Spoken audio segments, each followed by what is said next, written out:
બેનો ભાઈઓ તમામ ઊભા થઈ જાવ અને માતાજીનો રાહડો લઈ લો ભાઈ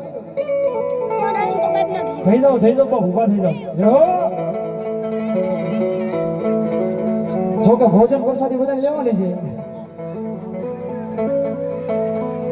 અને ભગવતી આવી શિકોતર એમ કેવાય ગાય ભગવતી મારી ગોરવાના પાત્ર વડી એ ઝઘડું સવાણિયાને કીધું હે મારા ઝઘડું સવાણિયા બાપ એ તારી શિકોતર બોલું અને મત તરીને વાણી ગોતરા વાણી માની બે હિંગો જાવ ને એ તો તમારી ઓડી વાળી શિકોતર કો કહેવાય એ નવ નવા બેડા માને નવ નવા બેડા જો